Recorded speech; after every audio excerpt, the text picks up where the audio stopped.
Aksi nyata modul 1.4 Budaya Disiplin Positif. Diseminasi bersama saya Denik Pardiantiwi dari SDS Mutiara Hati, calon guru penggerak angkatan 11. Assalamualaikum warahmatullahi wabarakatuh. Waalaikumsalam warahmatullahi wabarakatuh. Yang terhormat Mem Laila Maulida SPD selaku Kepala Sekolah SDS Mutiara Hati, dan yang kami hormati kepada seluruh jajaran guru dari SDS Mutiara Hati Ponorogo yang saya banggakan. Pertama-tama, marilah kita panjatkan rasa syukur kita kehadirat Allah Subhanahu wa Ta'ala atas segala limpahan berkahnya kepada kita semua, sehingga kita bisa berkumpul pada agenda kita di pagi hari ini dalam keadaan sehat dan tanpa halangan suatu apapun. Yang kedua, salawat serta salam senantiasa kita curahkan kepada Nabi besar Nabi Muhammad SAW yang senantiasa kita nantikan syafaatnya esok di hari yaumul kiamah. Amin amin ya rabbal alamin. Selamat pagi semuanya, Mem Mister. Selamat pagi, Mem Ella. Baik, pada pagi hari ini kita berkumpul semua di sini duduk manis akan menyaksikan dan akan mengikuti agenda pada pagi hari ini, yaitu diseminasi disiplin positif oleh Ibu Denik Pardiantiwi, calon guru penggerak angkatan 11 dari SDS Mutiara Hati Ponorogo. Tentunya pada hari ini kita akan melakukan praktik baik, dan saya harap kita semua dapat menyerap ilmu dari Ibu Denik dan semoga juga tertular ilmu baiknya. Terima kasih. Baik, karena waktu sudah sangat siang sekali, tanpa berlama-lama lagi, saya langsung memberikan waktu kepada Kepala Sekolah Kebanggaan kami, Ibu Laila Maulida SPD, untuk memberikan sepatah dua patah kata. Silakan kepada Ibu Laila. Terima kasih. Terima kasih, Mem Citra. Oke, apa kabar semuanya? Oke, assalamualaikum warahmatullahi wabarakatuh. Waalaikumsalam warahmatullahi wabarakatuh. Baik, salam sejahtera untuk kita semuanya yang kami hormati dan kami banggakan, Mem Denik serta teman-teman tim pengajar guru di SDS Mutiara Hati yang berbahagia. Puji syukur kepada Allah Subhanahu wa Ta'ala, kita bisa bertemu di sini dalam kegiatan program Guruku Keren, di mana hari ini akan diadakan kegiatan diseminasi ya terkait disiplin positif yang akan disampaikan oleh rekan kita yang luar biasa, CGP Guru Penggerak Angkatan 11 Kabupaten Ponorogo, Mem Denik Pardiantiwi ya. Aplaus untuk Mem Denik. Ya, semoga dengan Mem Denik bisa share berbagai ilmu kepada teman-teman semuanya, semakin menambah semangat kita untuk bisa lebih maju lagi dan memotivasi kita untuk bisa ikut mengikuti dengan jejak Mem Denik mengikuti program guru penggerak ini. Baik, mukadimah ikut dengan Mem Citra sebelumnya. Di sini saya sangat mengapresiasi Mem Denik untuk materi yang diambil, di mana di dalam disiplin positif ini banyak hal yang harus kita capai dan banyak hal yang banyak rekan-rekan ataupun berbagai macam pihak yang nanti kita libatkan dalam penerapan disiplin positif ini. Di mana kita menerapkan disiplin positif ini tentunya tujuan akhirnya adalah kita menciptakan situasi pembelajaran yang optimal, yang selalu ramah anak, dan harapan kami bisa menciptakan suasana kegiatan pembelajaran yang aman, nyaman, dan menyenangkan ya. Jadi harapan saya semoga dengan materi kegiatan materi disiplin positif hari ini bisa semakin menambah wawasan dari kita semuanya, di mana untuk rapat putus sekolah yang tahun lalu terkait iklim keamanan sekolah kita sudah bisa melewati semuanya dan sudah jadi nilai tertinggi juga di rapat mutu. Kini kita fokusnya terkait numerasi. Jadi harapan saya di tahun ajaran baru ini semoga dengan awalan dari guru penggerak kita yang tercinta Mem Denik bisa memotivasi semua untuk bisa lebih meningkatkan kompetensi dan kapasitas dirinya. Sekali lagi semangat dan aplaus untuk Mem Denik. Semoga semakin diberikan kelancaran ya dalam mengembangkan berbagai program yang ada di sekolah bersama teman-teman semuanya tentunya.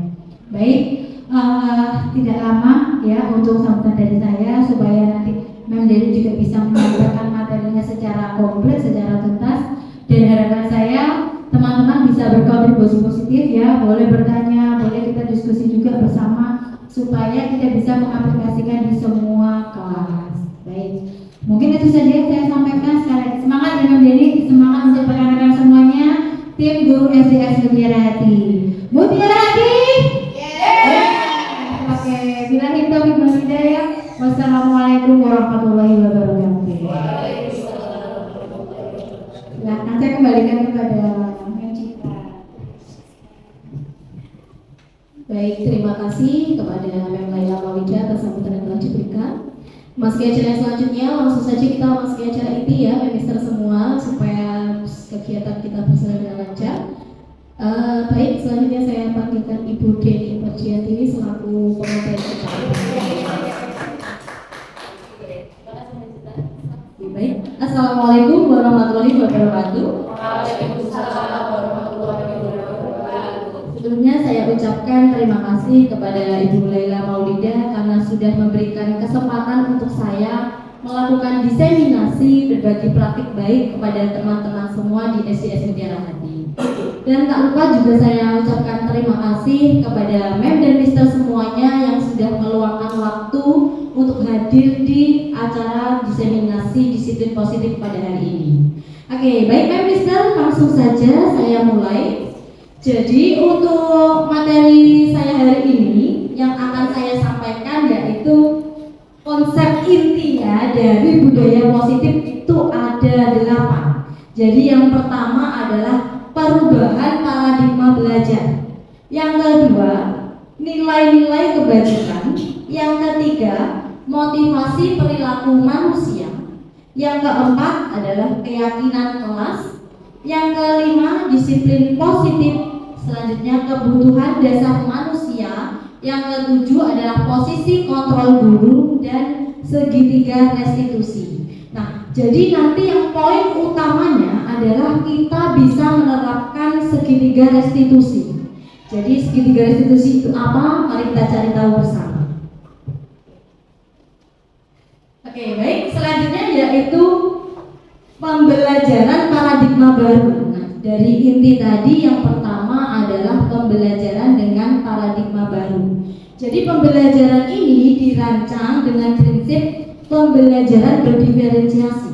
Apakah sudah pernah mendengar? Sudah. Oke, saya yakin semuanya sudah pernah mempraktekkan. Nah, sehingga peserta didik itu dapat belajar sesuai kebutuhannya berdasarkan teori perkembangan sesuai teori psikologi modern untuk mewujudkan profil pelajar Pancasila. Nah, profil pelajar Pancasila itu terdiri dari 6, yaitu beriman, bertakwa, dan berakhlak mulia.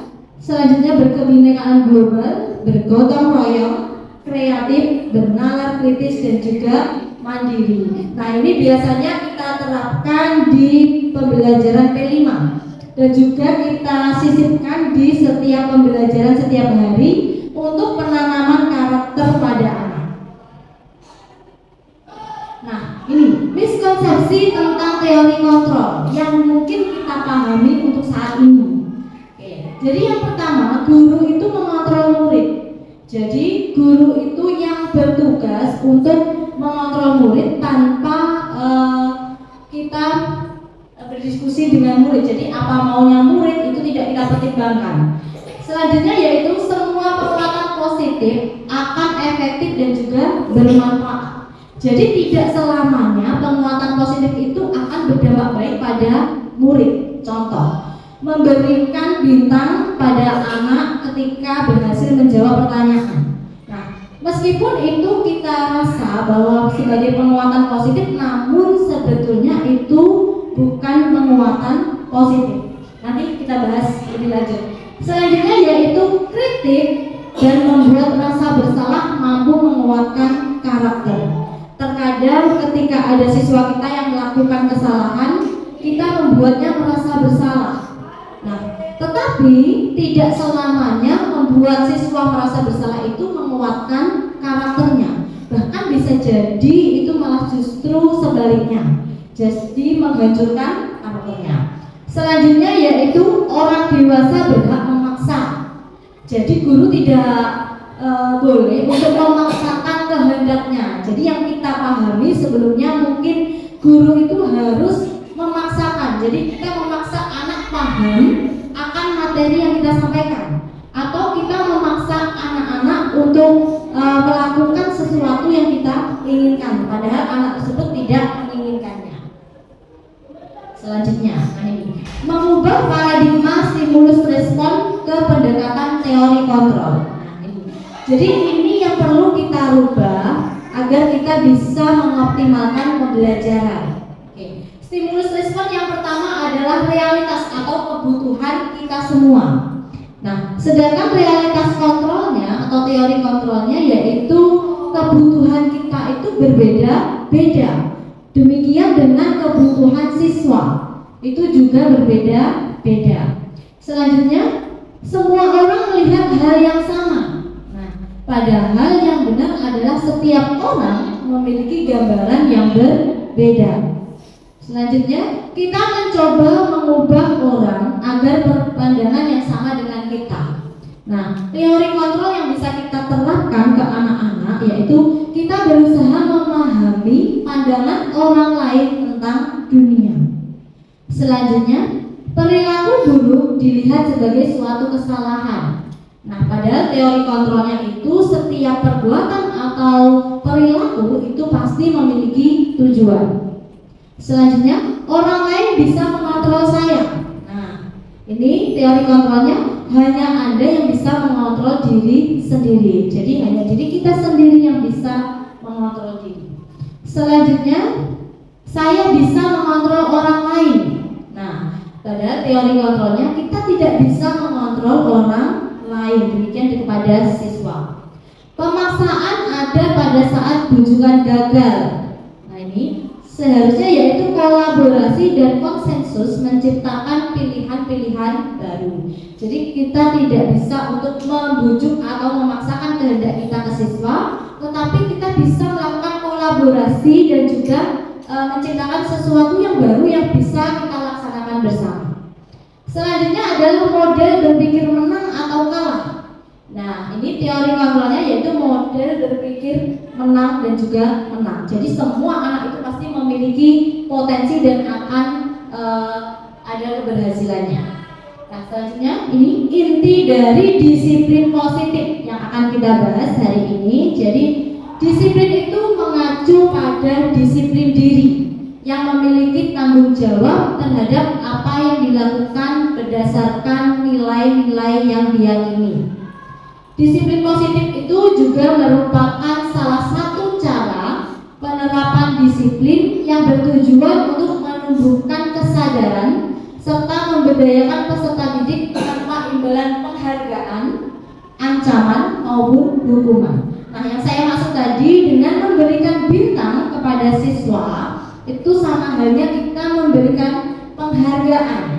Nah, terus ini termasuk kegiatan yang bukan disiplin positif. Karena sebagai guru kita tidak boleh memberikan penghargaan, ancaman maupun hukuman. Contoh, misalnya kita mengancam siswa kita, kamu tidak mengerjakan soal sampai selesai, tidak boleh istirahat.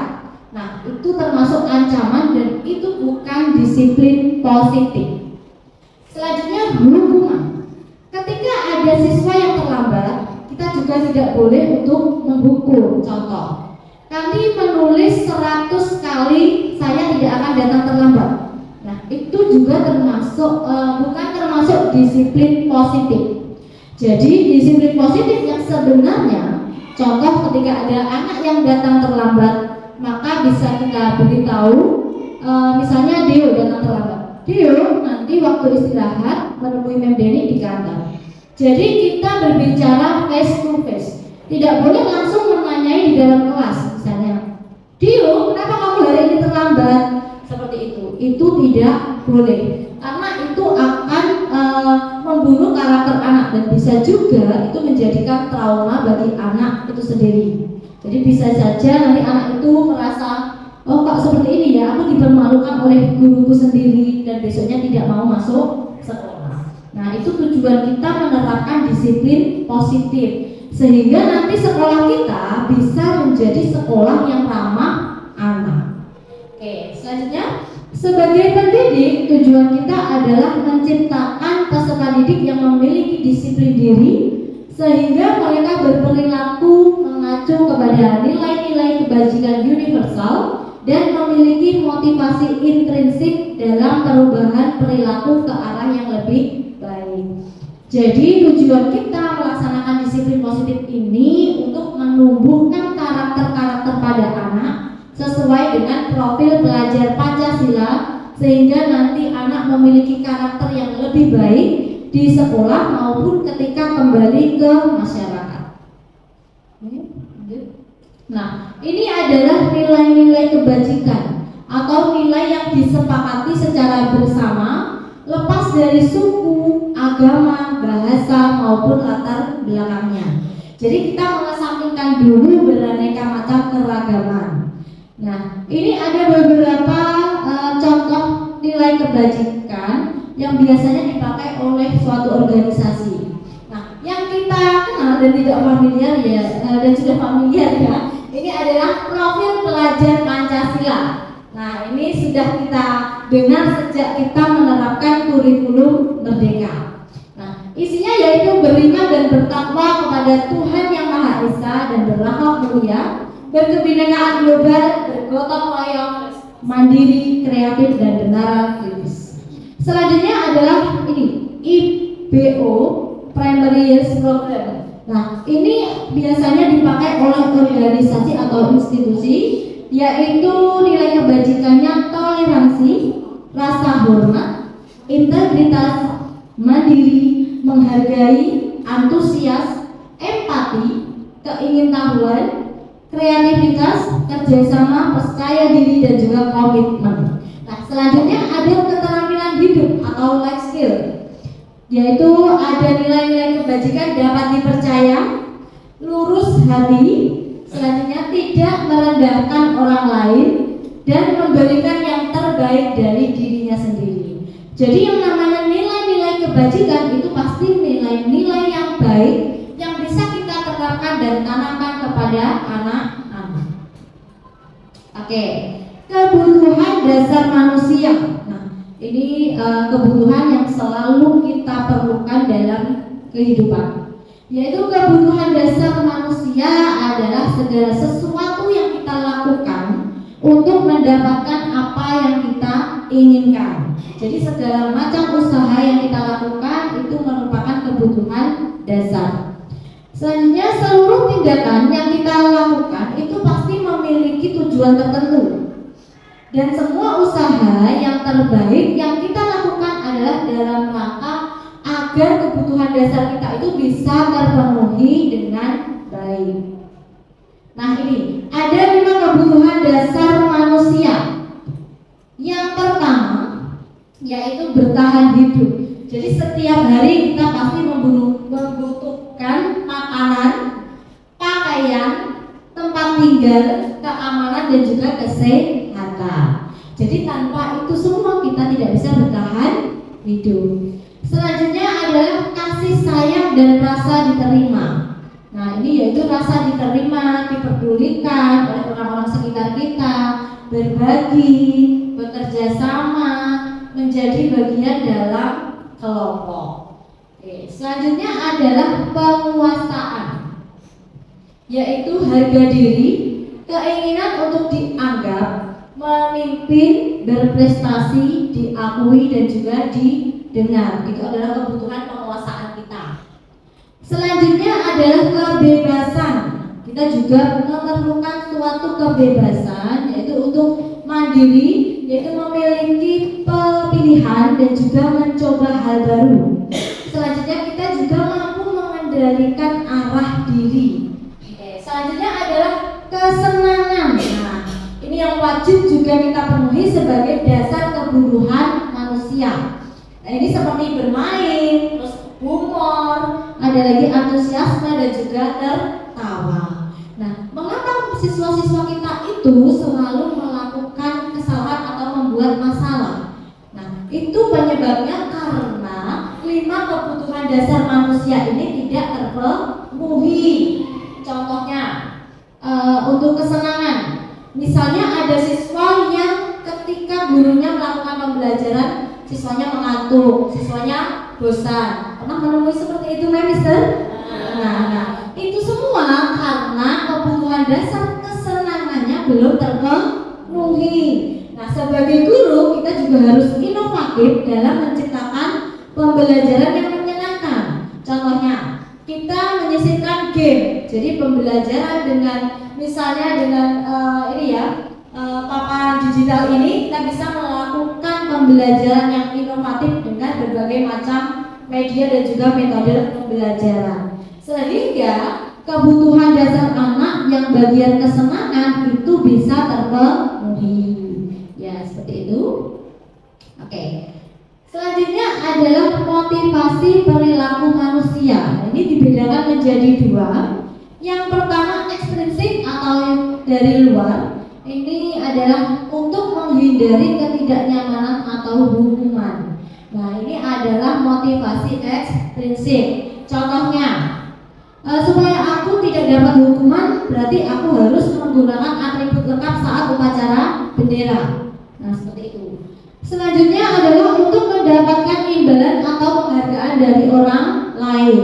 Contohnya seperti tadi, aku nanti harus aktif ketika ada kuis di kelas supaya aku bisa mendapatkan bintang. Seperti itu. Selanjutnya ada motivasi intrinsik, yaitu dari dalam diri siswa sendiri. Nah, ini yaitu untuk menjadi orang yang mereka inginkan dan menghargai diri sendiri dengan nilai-nilai yang mereka percaya.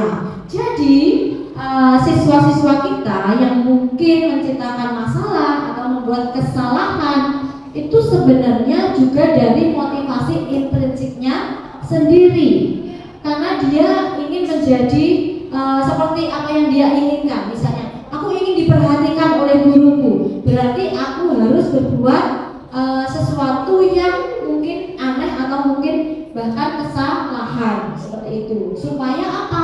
Diperhatikan gurunya, diperhatikan sama teman-temannya juga. Oke, selanjutnya, nah ini ada hukuman. Nah, biasanya hukuman itu tidak terencana atau tiba-tiba. Jadi seperti zaman dahulu, kita flashback ke masa kita sekolah, guru-guru kita zaman dahulu itu selalu menerapkan hukuman. Benar atau tidak, Mister? Iya. Jadi zaman dulu sama zaman sekarang itu berbeda sekali ya. Jadi dulu kita kalau tidak mengerjakan PR pasti akan mendapatkan hukuman, betul sekali. Kita datang terlambat pasti juga dapat hukuman. Nah, selanjutnya murid tidak tahu apa yang akan terjadi atau tidak dilibatkan. Jadi guru secara sepihak langsung menghukum siswa. Jadi contohnya, misalnya saya dulu waktu sekolah datang terlambat ke sekolah. Tiba-tiba guru saya langsung menyuruh saya mengelilingi lapangan 3 kali. Nah, seperti itu saya tidak dilibatkan. Hukuman apa yang akan saya terima atau mungkin konsekuensi apa yang akan saya dapatkan dan mungkin atau solusi apa yang harus dilakukan untuk mengatasi permasalahan tersebut. Oke, selanjutnya yaitu bersifat satu arah, karena hanya dari gurunya saja, tidak melibatkan siswanya dalam pengambilan keputusan hukuman.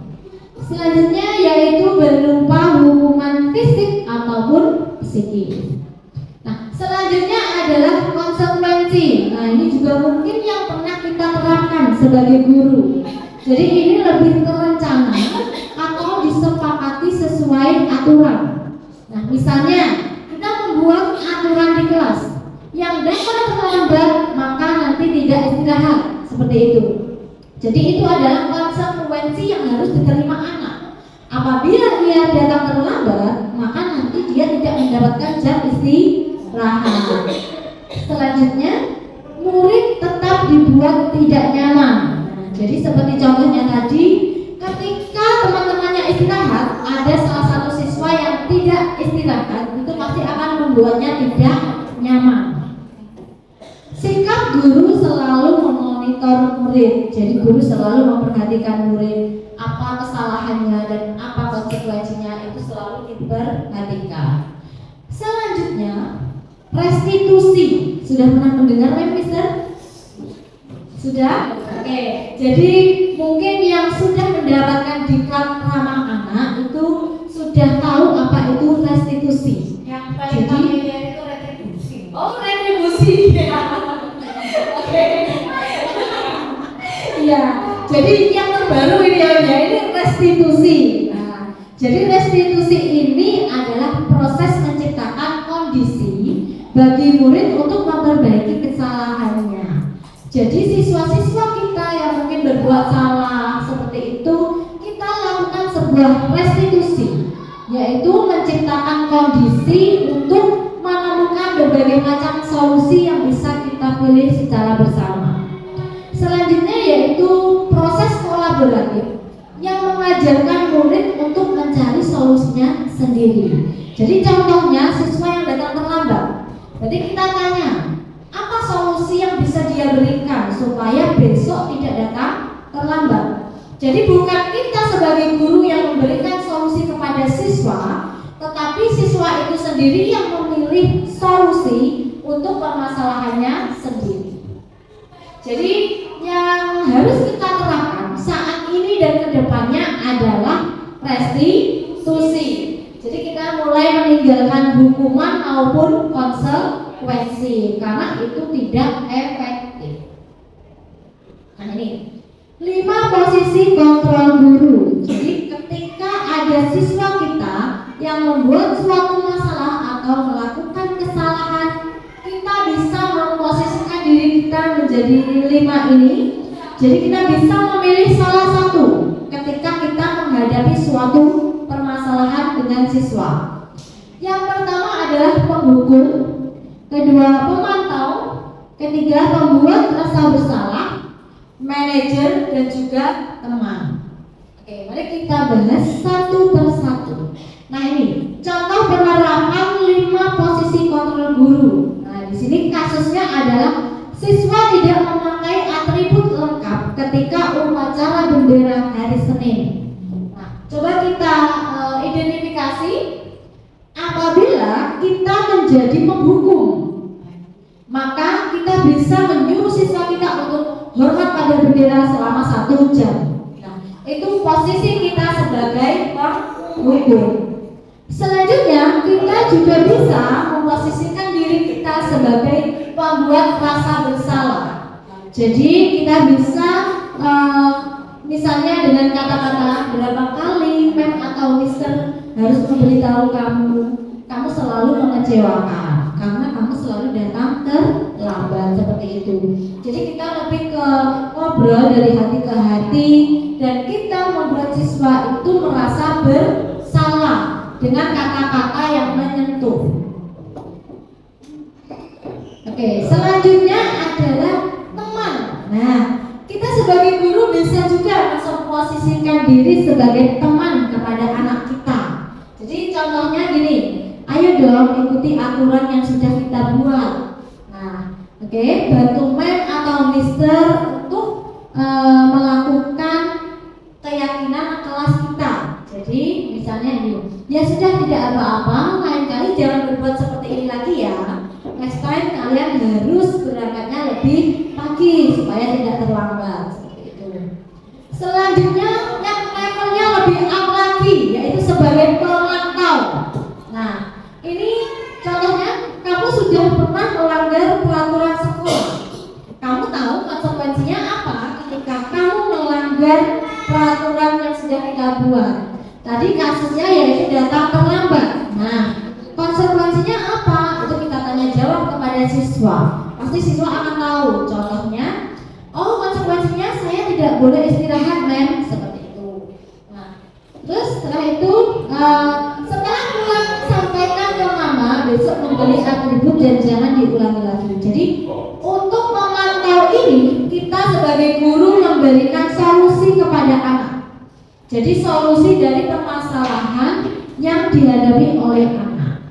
Next, level yang paling tinggi yang bisa kita lakukan sebagai guru yaitu menjadi manajer. Ketika menghadapi permasalahan siswa, kita bisa melakukan contoh seperti ini. Apakah kamu tahu kesalahanmu? Lalu bagaimana caramu untuk memperbaiki masalahmu ini? Nah, jadi kita menanyakan ke siswa apa saja solusi yang bisa dia lakukan agar tidak melakukan kesalahan lagi. Nah, ini adalah tingkatan yang paling tinggi yang bisa kita lakukan untuk menghadapi berbagai masalah yang dilakukan oleh siswa kita. Oke, baik Mister, apakah sudah ada yang melakukan atau memposisikan dirinya sebagai manajer?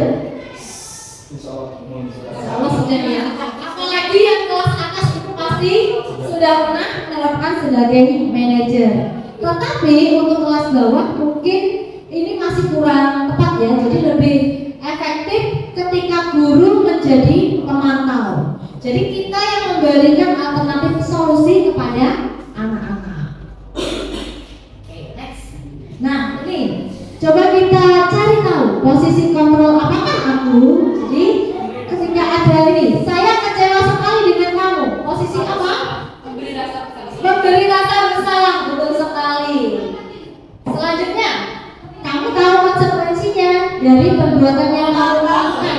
Pemantau, betul ya. Jadi pemantau di mana kita menanyakan konsekuensi kepada anak atas apa yang mereka lakukan. Nah, coba ini apa ya? Apa manajer, pintar sekali ya Mas Siti ya. Memperhatikan iya, oke. Jadi ketika guru menanyakan apa solusinya, apa rencanamu, itu termasuk posisi kontrol manager. Nah, kalau ini ayo, oke, sebagai teman. Jadi kita memposisikan diri sebagai teman. Ayolah lakukan demi Mem dan Mister.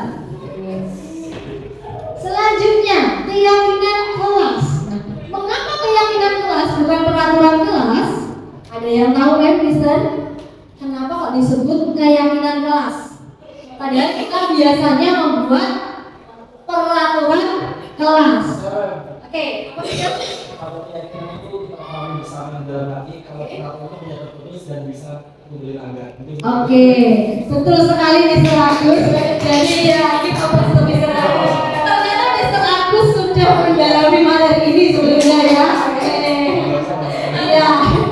Jadi keyakinan kelas itu adalah sesuatu yang kita yakini, yang sesuatu yang sudah kita pahami dan akan kita lakukan bersama. Kalau peraturan kelas itu hanya sekedar peraturan saja yang bisa kita langgar sewaktu-waktu, betul. Nah, di sini Mister semuanya kelas 1 sampai kelas 6, apakah sudah membuat keyakinan kelas? Sudah, oke. Jadi keyakinan kelas itu biasanya dilakukan kapan?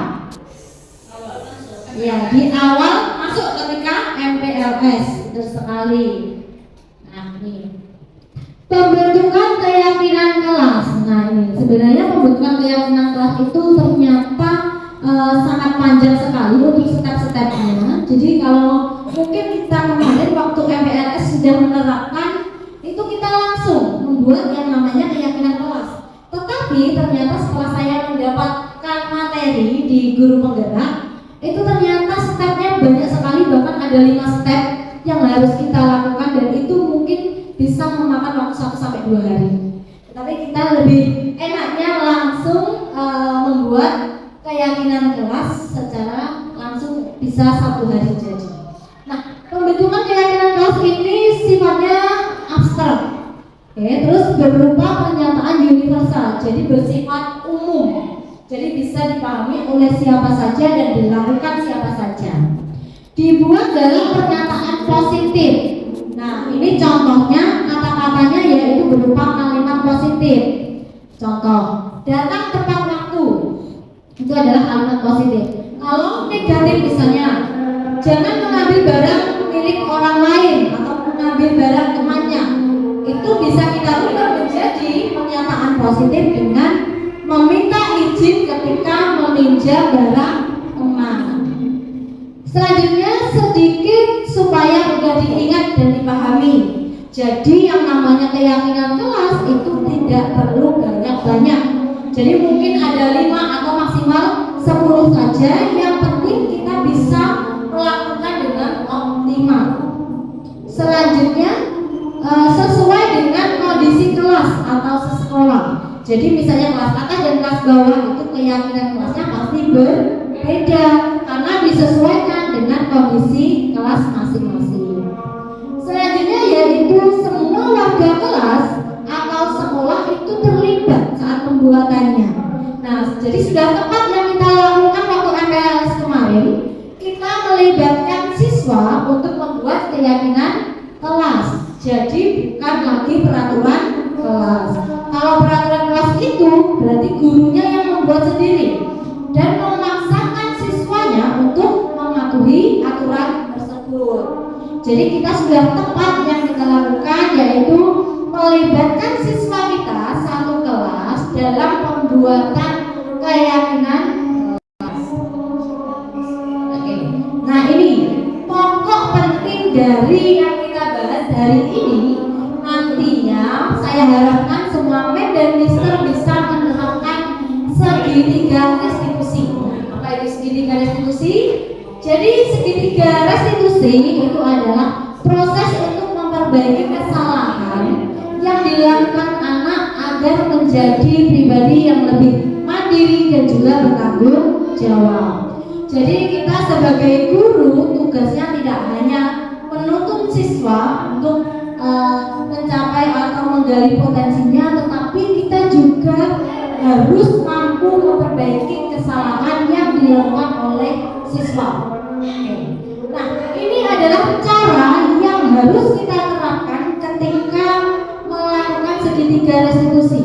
Jadi yang pertama adalah menstabilkan identitas, yang kedua validasi tindakan yang salah, dan yang ketiga adalah menanyakan keyakinan kelas. Jadi keyakinan kelas itu sangat penting sekali dalam penerapan disiplin positif. Oke. Nah ini menstabilkan identitas, prinsipnya yaitu membuat kesalahan adalah proses dari pembelajaran. Jadi tidak kesalahan adalah suatu tindakan yang negatif. Jadi kesalahan itu sebenarnya adalah proses pembelajaran siswa. Jadi ketika siswa melakukan kesalahan, kita harapkan nantinya tidak akan melakukan kesalahan lagi. Jadi mengambil pembelajaran dari apa yang sudah dilakukan. Contoh perkataan menstabilkan identitas. Jadi seperti ini. Berbuat salah itu wajar. Atau mungkin tidak ada manusia yang sempurna. Mem dulu juga pernah melakukan hal yang sama seperti kamu saat ini. Terus mem atau mister tidak mencari siapa yang salah, tetapi kita akan mencari solusi bersama. Di sini kamu berhak merasa begitu. Jadi misalnya ketika ada temennya yang mengambil barang miliknya terus tidak terima, nah terus misalnya memukul temennya, nah itu kita boleh mengatakan kamu berhak merasa begitu. Jadi tidak apa-apa kamu merasa bahwa teman kamu mengambil barang milik kamu itu adalah salah, tetapi tidak seharusnya kamu sampai memukul temanmu seperti itu. Nah ini validasi tindakan yang salah. Nah ini prinsipnya adalah setiap perilaku berupaya memenuhi suatu kebutuhan tertentu. Jadi tadi yang saya sampaikan kebutuhan dasar manusia ada 5. Nah ini sebenarnya juga sangat berpengaruh kepada tindakan yang dilakukan siswa kita. Jadi contohnya kata-kata yang bisa kita lakukan yaitu ini, kamu pasti punya alasan sudah melakukan hal itu. Jadi kita bisa menyampaikan seperti itu kepada siswa kita. Atau mungkin ini, padahal kamu bisa melakukan yang lebih buruk dari ini ya. Jadi tadi contoh yang saya berikan adalah memukul temannya ketika mengambil barang secara tidak izin. Nah, ini kita bisa mengungkapkan seperti ini. Padahal kamu bisa melakukan yang lebih buruk dari ini. Contohnya, kamu bahkan sampai memukul hingga babak belur seperti itu. Atau mungkin kamu bisa mengambil barangnya yang disukainya, itu juga boleh. Tetapi kita juga harus memberikan penguatan bahwa tindakan seperti itu tidak benar. Oke, selanjutnya kamu patut bangga karena telah melindungi sesuatu penting. Jadi kita bisa melakukan validasi tindakan yang salah. Jadi tidak langsung menyalahkan. Tindakan kamu ini salah, tindakan kamu ini kurang tepat. Tapi kita bisa menggunakan kalimat-kalimat yang lebih positif. Nah ini yang ketiga atau puncaknya, kita harus menanyakan keyakinan yang sudah kita sepakati sebelumnya. Jadi prinsipnya berdasarkan teori kontrol bahwa pada dasarnya kita termotivasi secara intrinsik. Jadi sudah saya jelaskan tadi bahwa motivasi diri itu bisa dari ekstrinsik maupun intrinsik. Yang intrinsik ini berarti dari diri kita sendiri. Jadi kita nanti bisa bertanya kepada anak-anak, apa keyakinan kelas kita? Nah, jadi dari perbuatan yang sudah dilanggarnya tadi, kita menanyakan keyakinan kelas apa yang sudah kamu langgar. Terus nilai-nilai apa yang sudah kita sepakati sebelumnya. Seperti apa gambaran sebuah kelas yang ideal untuk kamu. Jadi kita bisa menanyakan ke siswa kita, harapannya kelasnya itu seperti apa. Jadi contohnya mungkin pembelajarannya menyenangkan, berarti gurunya harus lebih inovatif dalam menciptakan pembelajaran. Selanjutnya contohnya bisa kamu ingin menjadi orang yang seperti apa. Mungkin ada siswa yang berkelahi seperti itu, kita bisa tanya, kamu nantinya ingin menjadi orang seperti apa? Atau mungkin cita-citanya jadi petinju. Ya, jadi kita bisa menggali potensi dari itu. Ya, jadi melampiaskan ya, karena tadi cita-citanya jadi petinju sampai menonjok temennya. Nah itu ya, kita harus menanyakan keyakinannya.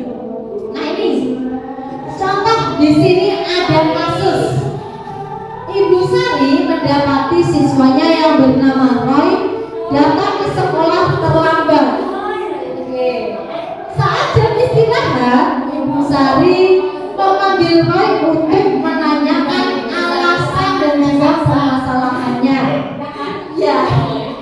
Oke, ternyata Roy itu sering terlambat karena dia setiap hari begadang. Dia selalu main game sampai larut malam. Ya. Bu Sari berkata, kamu tahu kesalahanmu? Lalu apa yang akan kamu lakukan untuk memperbaiki atau mengatasi masalahmu? Nah, Ibu Sari juga mengingatkan Roy akan keyakinan kelas yang telah disepakati. Oke, berdasarkan kasus tadi, posisi kontrol apa yang diambil oleh Ibu Sari dalam pendekatannya kepada Roy? Jadi Bu Sari berkata, kamu tahu kesalahanmu? Nah ini berarti posisinya adalah manajer Sari. Jadi posisi kontrol Ibu Sari yaitu manajer. Nah, membaca sikap Roy, kira-kira kebutuhan apa yang diperlukan? Roy ya. Oke, jadi kebutuhan apa yang diperlukan oleh Roy? Oh iya, bisa jadi. Kalau pagi Roy iya. Oke, jadi kira-kira kebutuhan apa yang diperlukan oleh Roy? Kebutuhan dasar manusia yang mungkin belum terpenuhi oleh Roy, sehingga Roy mencari kesenangan dengan bermain game. Apa? Kesenangan, betul sekali. Nah, kita sebagai guru atau mungkin Bu Sari sebagai gurunya Roy, apa yang bisa dilakukan untuk mengatasi hal tersebut? Roy tadi kan suka bermain game ya, berarti Bu Sari bisa melakukan atau menggunakan game untuk pembelajaran sekali. Seperti yang sering kita lakukan, yaitu dengan menggunakan game-game online seperti Word, terus ada lagi ada Tabot, ya seperti itu. Yang bisa itu bisa kita terapkan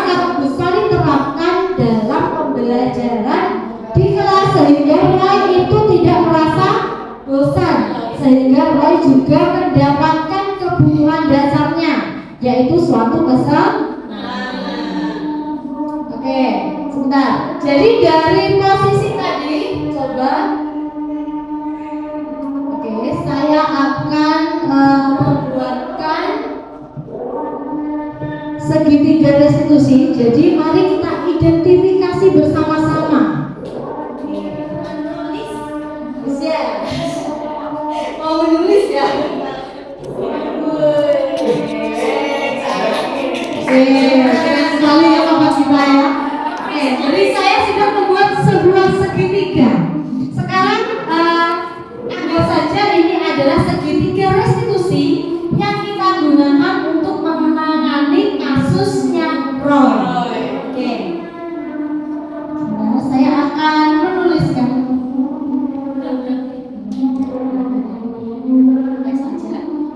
Karena tulisan saya kurang bagus, jadi saya banyak otomatis saja. Oke. Jadi yang pertama harus kita lakukan untuk menerapkan segitiga restitusi adalah, ada yang masih ingat kan, Mister? Stabilkan identitas. Iya, betul sekali, yang sering menstabilkan identitas.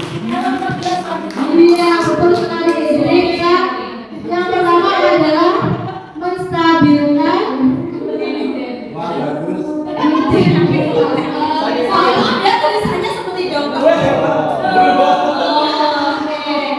Jadi seperti yang saya sampaikan tadi, karena tulisan saya kurang bagus, saya banyak otomatis saja. Menstabilkan identitas. Pertanyaan apa yang bisa diungkapkan Bu Sari kepada Roy? Oke, Mbak Siti. Iya. Atau mungkin kata-kata yang bisa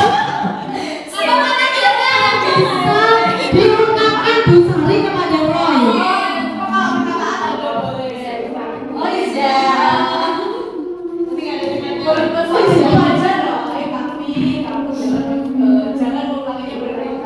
Oke, jadi benar sekali ya yang diungkapkan Mbak Siti. Jadi Bu Sari bisa berkata kepada Roy, oke Roy, berbuat salah itu adalah hal yang wajar. Oke, coba saya tuliskan lagi ya, pakai pensil ini. Iya. Kamu udah bisa otomatis nanti kalau pakai ini. Jadi saya tuliskan saja pakai jadi bahwa berbuat salah itu adalah hal yang wajar. Itu adalah hal yang wajar.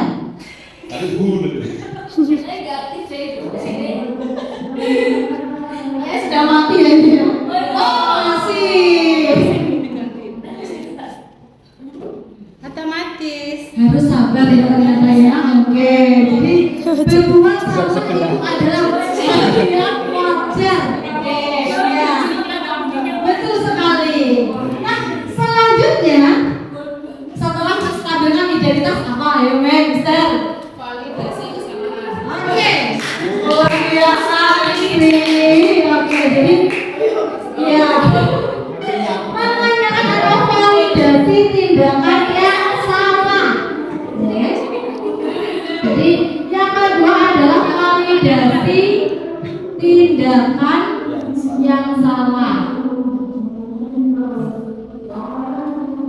Bagus sekali tulisannya. Klik. Oke. Validasi tindakan yang salah. Jadi bagaimana Bu Sari bisa memvalidasi tindakan yang dilakukan oleh Roy? 100 bisa. 100 mungkin. Perkataan apa yang sebaiknya Bu Sari lontarkan kepada Roy? Kamu pasti punya alasan sudah Oke, betul sekali Mr. Agus. Jadi kamu pasti punya alasan Roy kenapa kamu melakukan hal itu. Betul sekali. Jadi menanyakan atau validasi tindakan yang salah. Berarti menanyakan ke Roy ya tadi ya. Jadi menanyakan alasan. Keyakinan. Iya. Menanyakan alasan. Jadi setiap orang ketika melakukan suatu perbuatan itu pasti memiliki tujuan dan juga alasan. Jadi bukan semata-mata siswa-siswa kita itu membuat kesalahan atau melanggar peraturan, tapi mereka pasti memiliki sebuah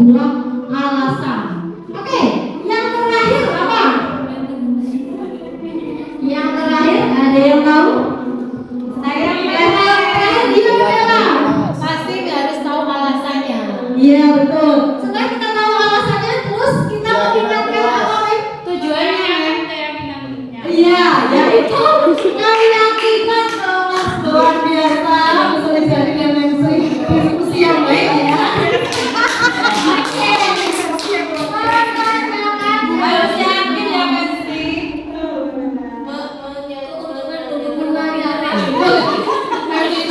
Iya ya,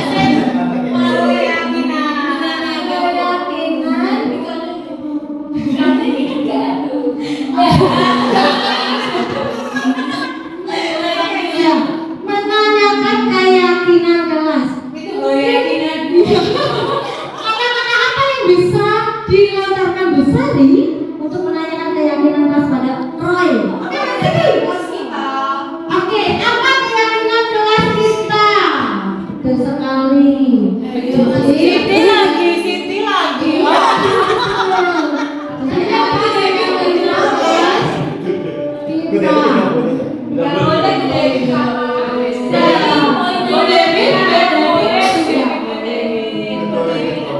Iya betul.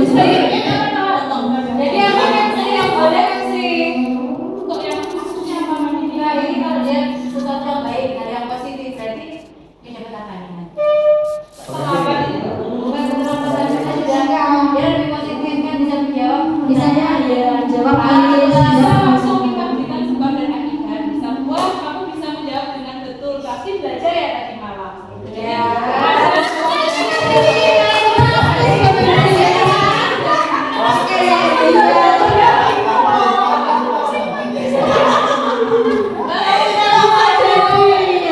Jadi seperti itu ya teman-teman. Jadi kita sebenarnya tidak boleh memberikan seperti bintang kepada anak-anak, karena itu bisa mematahkan semangat dari teman-teman yang lain yang mungkin tidak mendapatkan.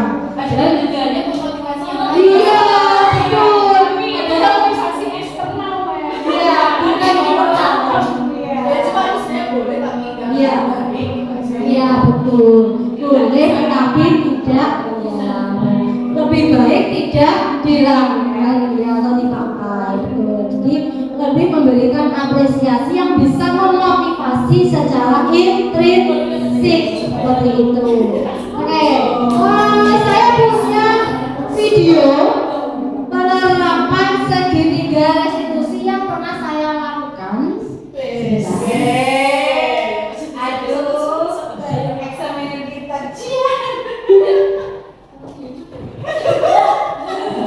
Situ kita tolak ya.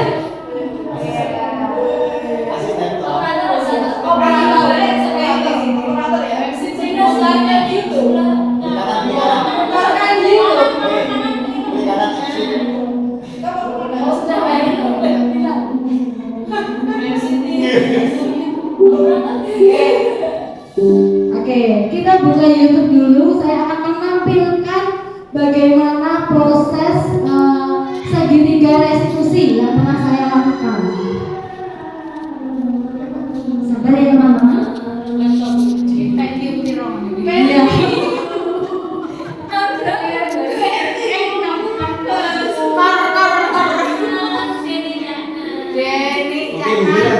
Sejak kapan Jenny jadi istrinya? Oke Google, jadi gue lo kayak gini Iya ya, harusnya seperti itu ya.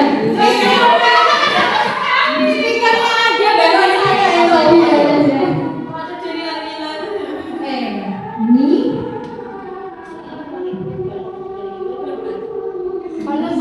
Bu, suaranya Bu, kurang Bu. Suaranya ibu. Oke, dari sini. mulai dari awal ya. Halo adik-adik, hai Nen. Iya, kan tadi dari kelas dari ketua kelas, nanti katanya Alfa marah-marah di kelas. Apakah benar seperti itu? Iya, Nen. Oke, memangnya kenapa Alfa tadi marah-marah ke Shadow? Shadow tadi mengambil poin-poin dari surat benar.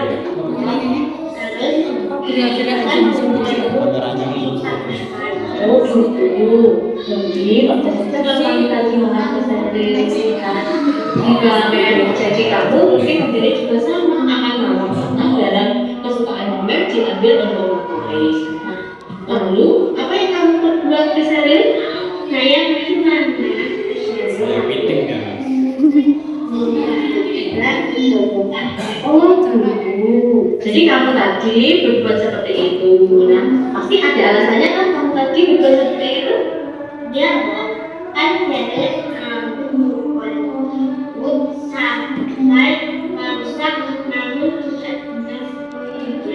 tidak iya. Jadi wajar saja kalau kamu tadi marah karena tadi saya mengambil barangmu tidak minta izin dari dia. Oke, jadi memang itu sangat menghargai tindakan kamu tadi seperti itu yang berbuat seperti tadi ke saya. Nah, tapi begini tadi juga melihat kamu tentunya tidak berbuat yang lebih buruk. Misalnya kamu memukul saya, menunjuk saya seperti itu.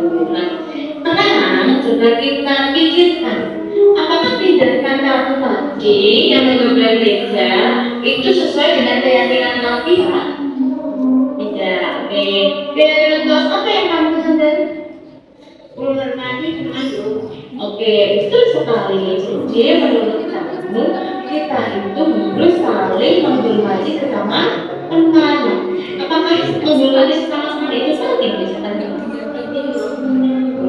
Jadi kalau menurut kamu penting, keyakinan apa yang harus kamu lakukan akan bagaimana? Oke, nah apakah Anda bersedia memperbaiki masalah ini? Oke, apa yang akan kamu lakukan untuk memperbaiki kesalahan ini? Saya harus lebih bersabar dan benar-benar mengamati banyak. Kalau ada teman yang mengganggu dalam masalah ini, saya akan langsung teman dan ya, tepat sekali ya tindakan Arifah. Jadi kalau ada lagi yang mau mengambil barang Arifah, langsung bilang ke pembeli saja atau ke guru mata pelajaran yang sedang mengajar. Ya, sekarang Arifah boleh kembali ke kelas ya. Terima kasih Arifah. Assalamualaikum. Baik teman-teman, jadi itu tadi adalah contoh dari penerapan segitiga restitusi. Jadi ketika siswa kita membuat suatu kesalahan atau melanggar peraturan atau keyakinan kelas kita bisa menerapkan segitiga restitusi seperti tadi. Jadi itu kita lakukan secara face to face dan tidak ada orang lain yang melihat atau ikut campur. Jadi kita harus ngobrolnya berdua saja dengan siswa kita yang telah membuat masalah. Ya, jadi tidak boleh di depan umum ataupun di depan teman-temannya. Oke, baik. Selanjutnya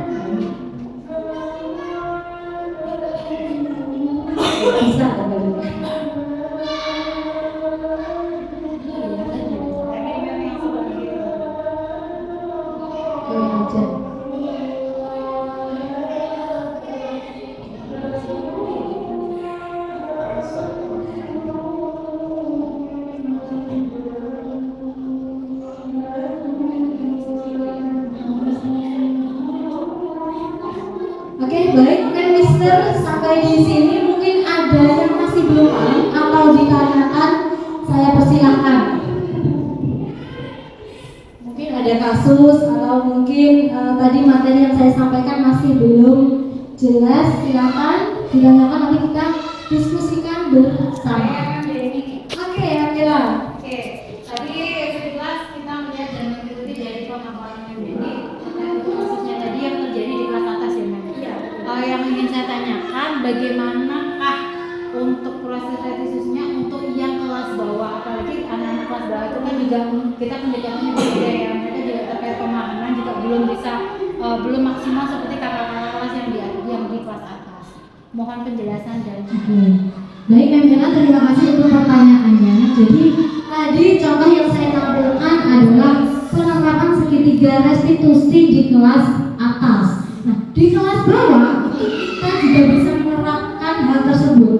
Jadi kita tetap bisa menerapkan segitiga restitusi, namun menggunakan kata-kata yang mudah dipahami oleh siswa kelas bawah. Jadi kita lebih menyederhanakan bahasa kita untuk melakukan penerapan segitiga restitusi.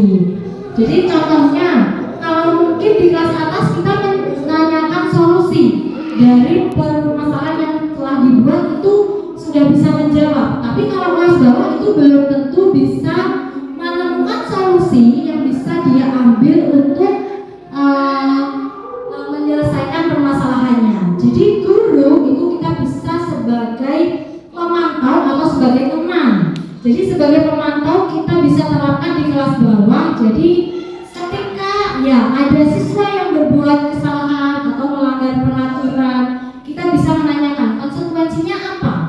Kalau konsekuensi itu pasti mereka sudah tahu, karena ketika membuat keyakinan kelas pasti mereka sudah mendiskusikan segala konsekuensi yang akan dihadapi ketika melanggar keyakinan kelas. Nah, selain itu guru juga bisa memposisikan dirinya sebagai teman.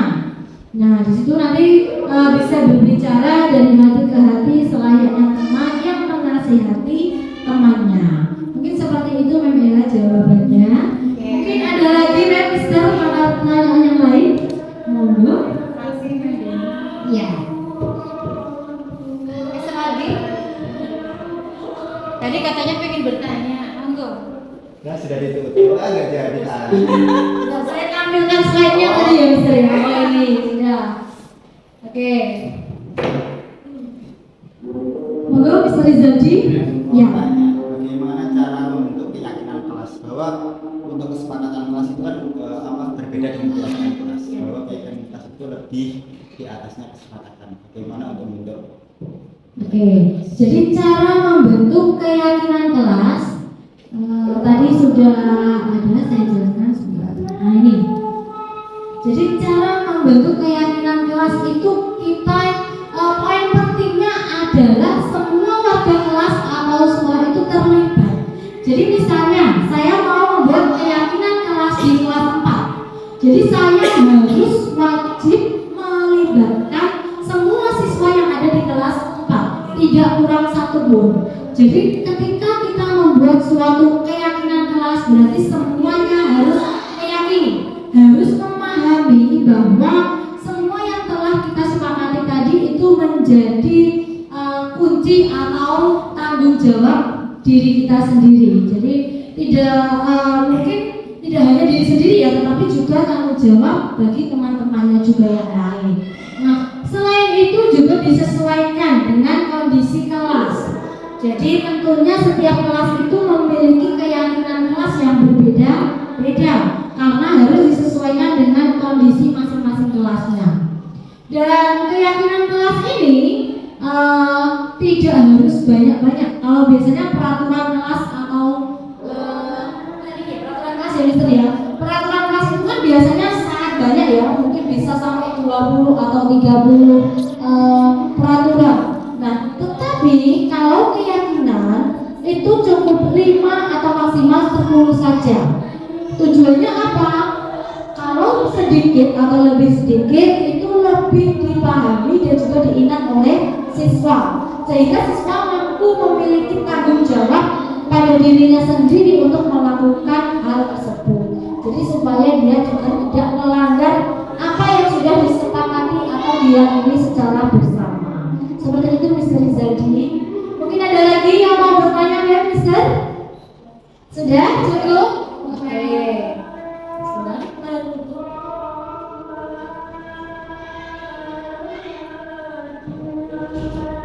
Oke.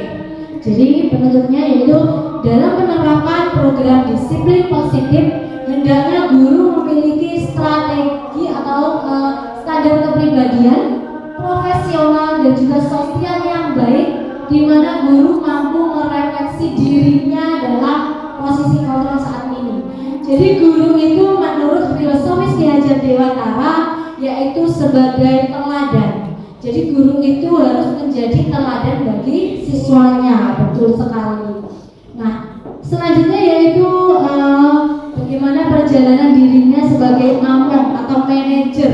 Jadi guru wajib bisa memposisikan dirinya sebagai manajer yang menuntun murid-muridnya menjadi insan yang mandiri, bertanggung jawab dan juga merdeka sesuai dengan standar nasional pendidikan. Demikian yang bisa saya sampaikan. Semoga segala sesuatu yang saya sampaikan tadi bisa diserap dengan baik oleh Memister semuanya dan bisa dipraktekkan dalam kegiatan sehari-hari. Demikian bisa saya sampaikan. Mohon maaf apabila ada kesalahan. Wassalamualaikum warahmatullahi wabarakatuh.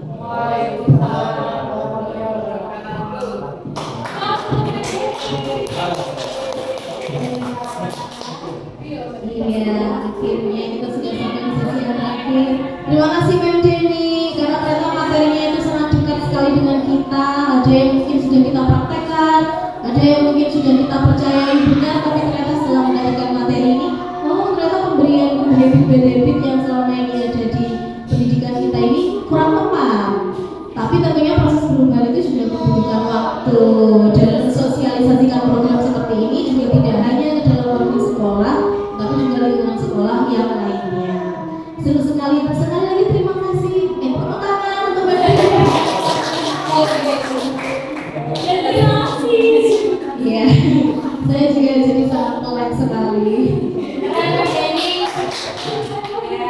Baik, ada lagi yang mau ditambahkan mungkin dari Memister, testimoni mungkin sudah lunas ya?